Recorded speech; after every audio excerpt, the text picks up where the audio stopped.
Hello everyone, welcome back to class. We're going to be finishing up class here within the next few weeks, and this week we're going to look at two issues: organ transplantation and medical technology.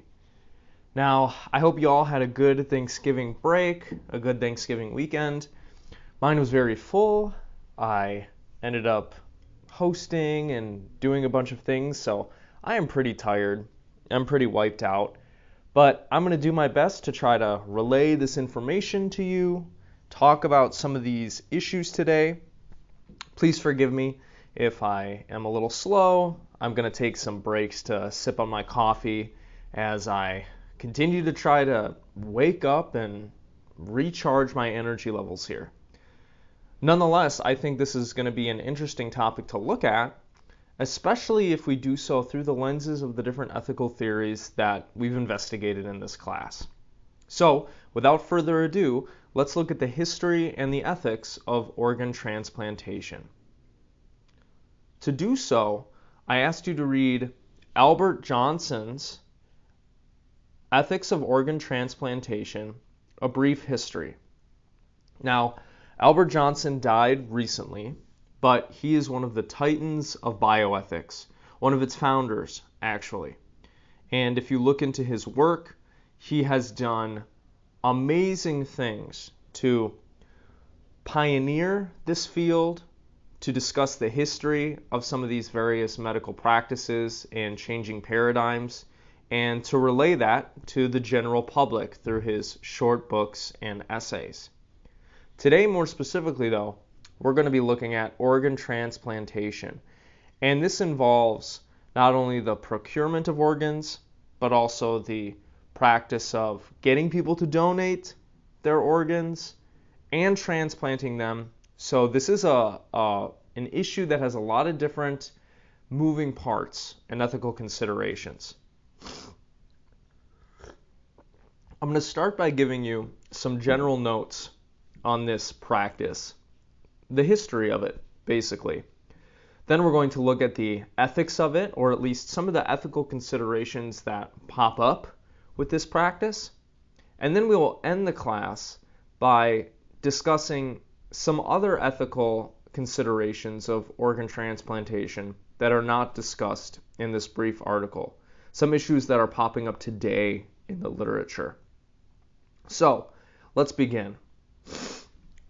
Organ transplantation became a reality in the mid-1950s, more specifically 1954, when doctors Joseph Murray and John Merrill transplanted a kidney from one twin to another. So this is the first successful organ transplantation. Although it's based on a whole bunch of knowledge and failed attempts and experience that were done on the past on animals and humans. So this was going to happen at some point. 1954 is when medicine made this big breakthrough. However, at this time, obviously all of the questions and issues hadn't been sorted out yet. This practice was still not perfect.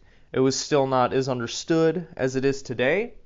And so certain obstacles remained to those who latched on to this practice and wanted to utilize it to better human societies, such as transplanting organs between genetically dissimilar people. At the time, it was only possible to transplant organs from people who were sufficiently genetically similar. One obstacle that we had wrestled with in the coming decades is how to transplant organs between sufficiently genetically dissimilar people. This obstacle, however, shouldn't cause us to downplay what kind of leap this was in medicine and surgery.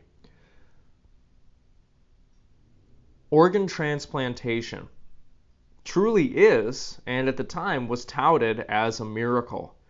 An amazing application of medical expertise and technology and practice. However, humans, as they tend to do, end up doing things before thinking about whether or not they should do them, such as, for example, in the creation of the atomic bomb, in gain-of-function research on viruses and other microscopic organisms. Although this is an amazing technology practice that we have access to now that we can use to save lives, it obviously raises some important ethical considerations. And ethical considerations unique to this practice due to the complex nature of it involving this network of physician, patient, donor, and organ. So a lot of different ethical considerations come up depending on which part of the process you're looking at this through. Questions come up regarding how the physician is supposed to think and act, how the patient is supposed to think and act, how the donor is supposed to think and act, and certain characteristics of the nature of the organ, what the organ is.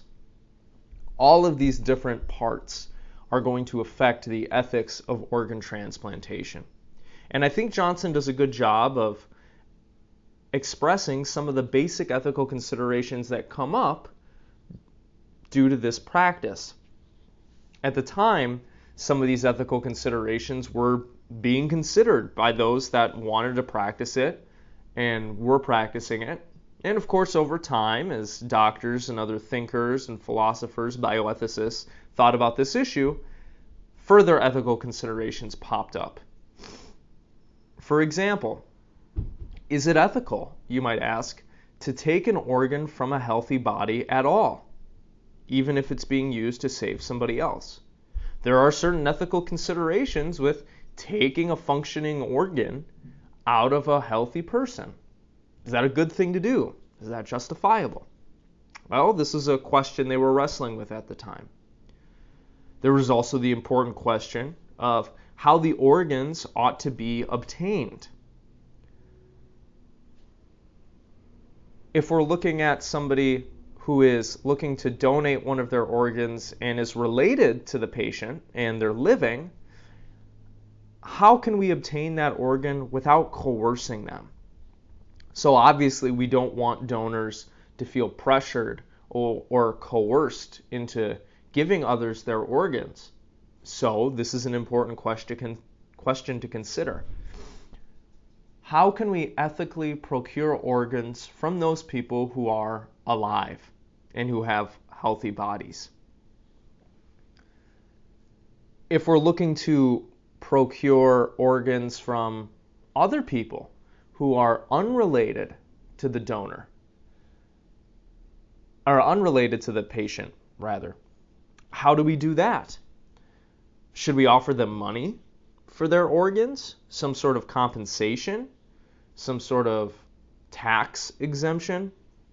What is the appropriate way to go about procuring organs from strangers, from other people who are not related, who don't necessarily have a vested interest in saving the patient's life? Finally, we can talk about procuring organs from people who have recently died, which is a practice that is done today. But how exactly do we go about that ethically? What does that look like? If we are using some sort of evidence, clinical evidence, to procure organs on the basis of death, how do we define death? How do we decide who is a living person, who is a dead person exactly? Are we looking just at brain activity? Are we looking at heart activity? Are we looking at, other factors? Can they breathe on their own? Can they survive on their own? Thus, if we're trying to procure organs, and one of the ways that we want to do this is to procure them from people who have recently passed, what evidence, what criteria do we use to determine that? Who can we procure organs from? All of these were some of the initial questions that popped up when this practice became possible and actual. But other ethical considerations should come into our decision making, right? And our policy about how to do this right and ethically. how should recipients of organ donation be fairly selected? So obviously there is a need for healthy, vital organs, right? Not everybody in our society is healthy, is doing well. Some people need their organs replaced. Well, how do we decide who gets organs first? That's an ethical consideration. Do we give organs to everybody willy-nilly that needs them? Do we discriminate on some sort of characteristic on the basis of medical need? Do we discriminate on the basis of whether or not we think they're a good or useful person to society? These are all things that we should consider if we're going to engage in this practice. There is an overwhelming need for healthy organs. So another consideration is, how can we ethically meet this need? A lot of people need medical help. They need organ replacement. More people than there is a supply of healthy organs. So how do we help those people in an ethical way? Finally, we can talk about the organs themselves. Again, we already discussed what criteria are we using to decide if somebody's dead, to figure out if we should procure their organs or not. We might ask, which organs is it permissible to harvest at all? Can we harvest a person's kidney for transplantation? How about heart? How about eyeballs? How about other organs? Can organs be harvested from those in irreversible comas? If we think somebody is never going to wake up, if they're not going to get better and live some kind of reasonably meaningful life, can we harvest organs from them? Should we be allowed to harvest organs from people who seem to be in a perpetual vegetative state? How could we know that somebody was in such a state? You hear people all the time in clinical settings praying for and hoping for a miracle. And sometimes these miracles do happen, right? Against all odds. People wake up, people get better, their aggressive cancer goes into remission. How much time do we allot for those miracles to occur? How much credence should we give them? These are all important questions that we should try to answer. If we're looking at this through the lenses of the different ethical theories we've looked at, I think they're going to offer differing ideas and views about this practice. Deontology, for example, the ethical theory that prioritizes thinking and acting according to rational, universalizable principles, would probably say organ transplantation is permissible provided the donor freely gives up their organ, provided they are given informed consent, provided that their organ is not taken away from them willy-nilly outside of their control or their desires. But it would probably seek to place strict guidelines and boundaries as to the ethical permissibility of this practice. Utilitarianism, because of its focus on results, on consequences, is going to probably prioritize those things.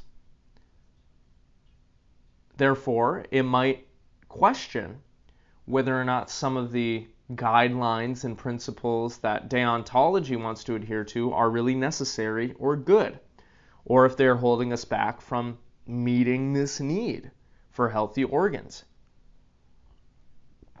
Recall a common ethical dilemma that comes up in discussions of medical practice. You have 5 sick people, all in need of organ transplantation, or they won't survive. A healthy person comes into the hospital for a checkup. The doctor discovers that by sheer strange coincidence, this healthy person is a perfect match for all of the organs that these 5 people need. Deontology would say you can't just arrest that guy against his will and cut him up and give his organs to these other people. Whereas you could provide a utilitarian argument that would say, look, what is going to produce more happiness and well-being in the long run is if you kill this healthy guy, take his organs and give them to the people that need them. Because they'll be happy, their families will be happy, they'll be able to provide more utility to society than just this one guy. So utilitarianism and deontology might have conflicting views on these different boundaries and what is acceptable.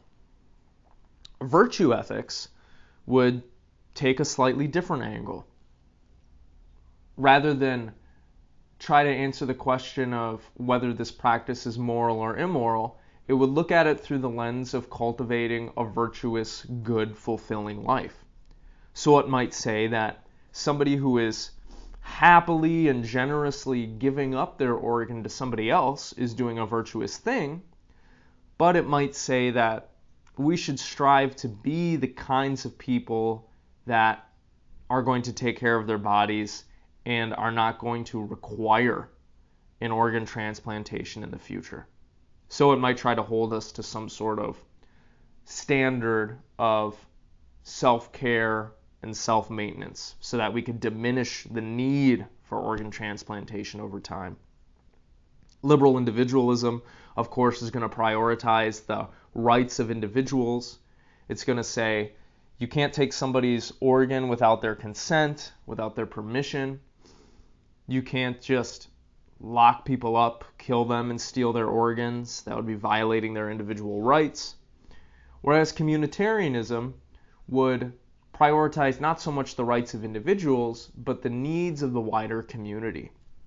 So it might be willing to make some sacrifices and some trade-offs to help meet this need for healthy organs, that it might be willing to compromise on some of the individual wishes and freedoms of people.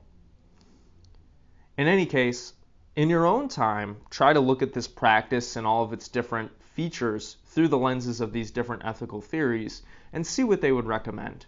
It would be a good little practice, a good little brain teaser for you. Beyond these considerations, though, Jonsen goes on to describe more of the history of organ transplantation, how it is seen within the medical community, and some of the guidelines and criteria that were constructed in order to make sure that this practice is ethical, reasonable, justifiable. He discusses in this article the criteria that were established by the President's Commission on the Study of Ethics in Medicine during the 1970s, I believe. Quoting him, and quoting this commission, they say, an individual who has sustained either 1, irreversible cessation of circulatory and respiratory function, or 2, irreversible cessation of all functions of the entire brain, including the brainstem, is dead. So one of the things that the commission was trying to do was establish criteria for who we could procure organs from. It was trying to provide more specific criteria on what constitutes someone as dead that would allow us to ethically procure their organs. And they list 2 important criteria: irreversible cessation of circulatory and respiratory function, or irreversible cessation of all functions of the entire brain, including the brainstem. This determination would come to strongly influence law and medical practice on into the future. According to these criteria, organs can now be harvested from those supported by artificial means, but who were brain dead by this brainstem criteria. So, if an individual has these irreversible cessations, it was determined to be ethically permissible to procure organs from them. What I think Jonsen does a good job of exploring in this piece is the complex interplay between emerging medical practice and the ethical considerations surrounding it that doctors, thinkers, politicians were asking themselves when this became a possibility. He noticed that there was a pause of organ transplantations in the early 70s, and this occurred due to healthcare professionals' loss of confidence in the morality of organ transplantation and of its success, because a lot of people who were undergoing this procedure were dying fairly soon after. So in response to these deaths, in response to these questions about whether or not this practice was ethical, whether or not we were doing it morally correctly, medical practice actually paused organ transplantation for a little while. And Jonsen touts this as a good thing. We want our healthcare professionals, our physicians, to really think about the practices that they are engaging in, whether or not they're actually helping wider society, whether or not they're help moving us all in the right direction. Today, we still have a bunch of ethical considerations regarding organ transplantation. One that continues to affect organ donation and procurement today, which is both a practical and an ethical concern, is the scarcity of viable organs. And this is something that I tried to touch on earlier when I mentioned that there is this overwhelming need for viable organs, but there's a scarcity of viable organs to give these people. There's a scarcity of donors. There are a bunch of different reasons why this need is not being met. We could say that, obviously some people have some unfortunate medical conditions that, through no fault of their own, require a new organ, require a transplantation. So the need is constituted by those unfortunate occurrences. The need is probably also constituted by people living less than healthy lives. People engaging in these practices like smoking, improper eating, lack of diet and exercise, alcoholism, that puts them in a place where they do require organs for transplantation. And of course, there are also issues securing donations, procuring the organs, and during the transplantation procedure themselves. Not all organs can be taken from those who are organ donors. Some organs simply don't make the trip, and some complications arise during the procedure itself, right? They are not completely 100% effective and successful. So there are a bunch of different reasons why there is a scarcity of viable organs. But in response to this need, various thinkers and groups have popped up and have tried to provide solutions to it. One solution to the ethical considerations that we've been looking at was the creation of a task force due to the 1984 National Organ Transplant Act. This task force helped establish the transplant ethos in America, so in the United States. What the ethical guidelines are that we should follow, what makes organ donation and procurement ethically permissible. And what they helped establish is kind of the same guidelines that are followed today in organ donation and procurement. 1, no financial compensation can be given for organs or to organ donors except for the covering of medical costs. So the way that organ transplantation, donation is handled in the U.S. is that organ donors must give up their organ as a gift. They must be informed about what exactly is going on, the kinds of things that will happen to them through the donation process, when their organ can be procured. They must not be coerced to giving up their organ. It has to be a free, autonomous decision without sufficient pressure or coercion. And again, we call it organ donation because people are not being paid for their organs. It's given up as a gift. So the task force helped establish that, it doesn't seem ethical to pay people for their organs. And so in the US, we don't do that. They also established that organs must always be explicitly donated by the donor. What that means is, again, that this is the result of a free and autonomous decision. Organs cannot be harvested without people's permission. They cannot be harvested without somebody's prior consent. Finally, one other good thing that the Act did is it helped establish a national system for identification and distribution of organs.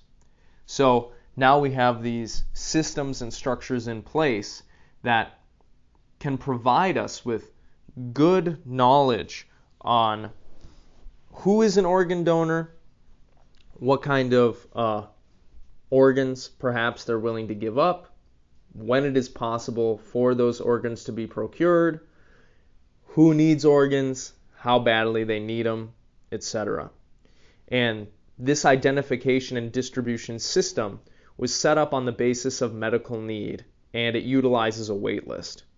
So generally, people who have signed up further in the past and who need organs most are at the top of the list for receiving them. Of course, there are some exceptions, and undoubtedly there are instances in which this is not always followed and the system is taken advantage of. But in general, this system for identifying and distributing organs is built on medical need and utilizes a wait list. So those are some general notes on some of the ethical considerations of organ transplantation, the kinds of social and political and medical policies that have been discussed and implemented since its inception.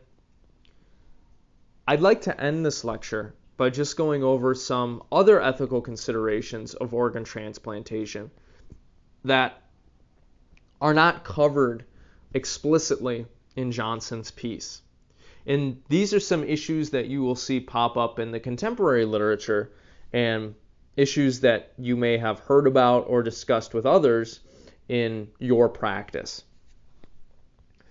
One of the big ones that is being discussed today is the kind of organ donation system that we should implement. And what I mean by that is whether or not we should utilize an opt-in system or an opt-out method. And these are two very different things. So in the US, in order to become an organ donor, you opt into that. It is a decision that you make. You have to usually check some sort of box or form at the DMV that says, yes, I am willing to be an organ donor. You can procure one or more organs after my death, so on and so forth. This kind of system that we use in the US is different from other systems. Europe, for example, utilizes an opt-out method. People are automatically signed up to be organ donors. It is up to them to opt out of that, to say, no, I don't want to do that, and then their organs won't be procured for donation after their death. So this is an ethical thing that we might want to discuss and think about. Which one of these systems seems fair, seems appropriate, permissible, justifiable. In the US, is the opt-in system more just, more fair? Or should we move towards an opt-out method where people are automatically signed up to be organ donors and they have to take themselves off of that list if they don't want to donate their organs? It would seem like the opt-out method has some advantages insofar as if people are automatically signed up for this, you might expect there isn't such a high need for organs because people are getting the organs that they need, since people don't know that they're automatically signed up or they don't want to go through the process of opting out. But we might wonder if that is ethical. We might wonder about if there's such a thing as posthumous harm. Is it permissible to procure somebody's organs after they die, to get inside somebody's body like that? Some people think, yeah, there's no issue at all, right? The person's dead. They're not there. There's nobody to violate. Other people don't think that's intuitive. They think that there is such a thing as posthumous harm, that you can disrespect, you can do unethical things to somebody's body, even if they're not alive. But to get back to the point, we might wonder, what is more ethical, an opt-in system or an opt-out method? Another question we might investigate is the practice of organ trafficking. Obviously, in other parts of the world, not everybody follows the same structures and guidelines that clinical settings generally do in the US. In the literature, there's a thing called organ tourism. This involves shopping for organs in other countries. Some people have noted that within the American healthcare system, certain surgeries and organ transplantations cost a lot. And a lot of people don't exactly have the necessary health insurance or health insurance at all in order to cover these medical costs. So, now and then you'll hear of people shopping for organs in other countries. There are a lot of ethical considerations that pop up due to this practice. For one, if you have somebody, for example, in the US going to a poorer country and trying to buy an organ there, you might worry that the people of that poorer country is being preyed on. Are they receiving adequate value for their organ? Oftentimes when this occurs, organs are taken from people who are in dire economic straits and they don't have health insurance. So are those people being properly cared for? Is the transaction just and fair? Is it fair generally for people of one country to go over to another country and take from their supply of organs if there is some sort of need for organs in that country? You might also worry about whether or not it's ethical for any money, for this to be a transaction at all, but for any money to go to some sort of middleman who sets up this deal. Should all of the money go to the person who's giving up the organ? Or is this a business transaction in which money should go into a few different hands? All of these are worth considering and looking at through the different ethical lenses we've investigated in this class. Closely related to organ tourism is this idea of organ commercialism. Organ commercialism basically just means the cultivation and what we might call black market selling of organs. In the US, organ donation and procurement and transplantation goes through a very strict bureaucratic process. Well, in other parts of the world, you have people selling their organs for money through illegal channels or channels without regulation, without medical oversight. How do we feel about this? What kinds of people are buying organs from these people and through these illegal or unregulated channels? Are those organs being treated properly? Obviously, the fact that this is a business at all should raise worries about abuse, you hear stories about people being kidnapped and waking up without one of their organs. Since this is such a lucrative business, there's the worry for coercion and abuse and violations of autonomy and human rights. Because there is a need for organs, perhaps it's unsurprising that a business or businesses has popped up around satisfying the demand for this. We should consider all of the different facets of what this need for organs implies and incentivizes in our part of the world and in other parts of the world. Turning back now to U.S. policy and our systems and structures, one of the worries that's being discussed and thought about today is the behaviors of organ procurement organizations, or what are known as OPOs. Some people have argued that certain incentives, the way that our medical system is set up, our healthcare system, these systems of identification and procurement, they incentivize organ procurement organizations to use shady means to procure organs.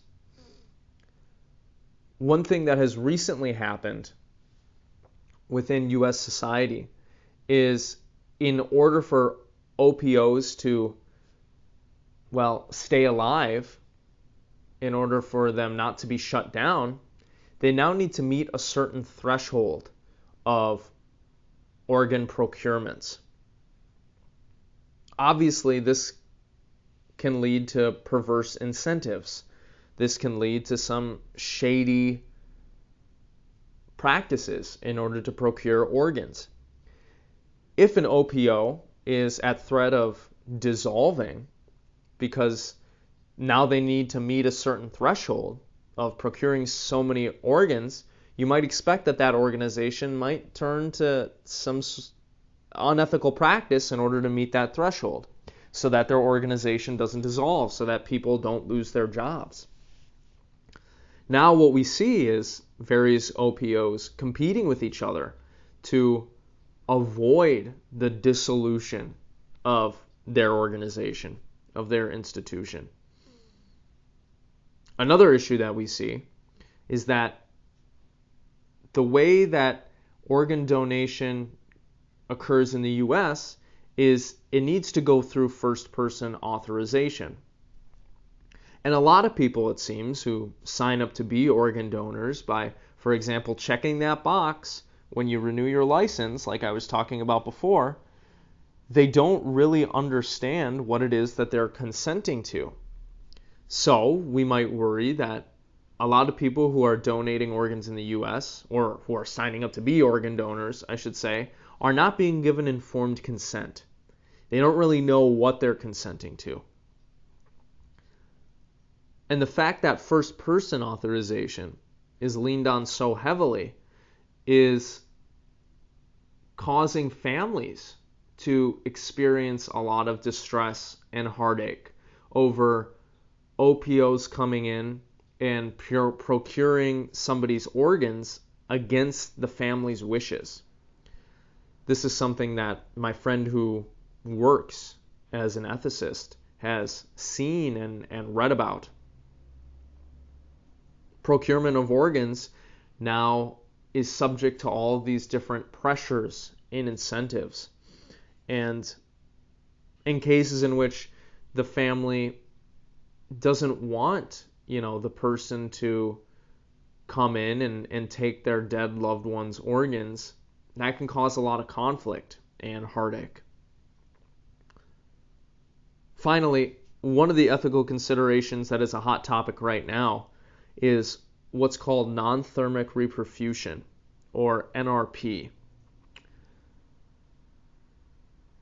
Because organ donation leans so heavily on first-person authorization, a lot of people who are signing up to be organ donors may be consenting to this NRP practice, which a lot of people have some ethical hang-ups about. What is NRP? Well, it's basically a process used to recirculate blood in a recently deceased person's body. After 5 minutes, they need to wait 5 minutes in order to begin procuring organs. But what this NRP does is it recirculates blood through the body, and sometimes this can result in reanimation of the brain. We might question whether or not actually utilizing this process to keep organs healthy, to keep them viable, able to be transplanted, if it involves reanimating someone, does that involve them bringing them back to life in some rudimentary way? How do we feel about potentially reviving people and then taking their organs? We said before that, generally taking organs from alive people is not something that we do or should do. So how should we feel about this NRP thing? Are they alive? If reanimation does occur, if we do see brain activity pop back up, does that mean the organ procurement can't go through or shouldn't go through? Family members in general, how are they going to feel about their recently deceased loved one having their heart beat again and having some sort of electrical signals in their brain again after they just died? There's some insensitivity involved there. So this non-thermic reperfusion thing is a really touchy subject in the contemporary literature. There are a lot of discussions being had on whether or not this process that's used to keep the organs viable is ethical and if it should be permitted. In sum then, organ transplantation and procurement is a deep subject with a lot of ethical considerations. We have to look at things from the lens of the physician and the physician's role, the patient, the donor, and the nature of the organ itself. The systems and structures that we use to identify and procure organs, and the legal and ethical guidelines surrounding this practice. It has a lot of moving parts. It's not something that is cut and dry, open and shut. There are a lot of ethical considerations that we need to take into our minds if we're going to think through this issue. Okay, that's all I have for you regarding this topic. I hope you all found it interesting, and I will see you in the next lecture. Okay.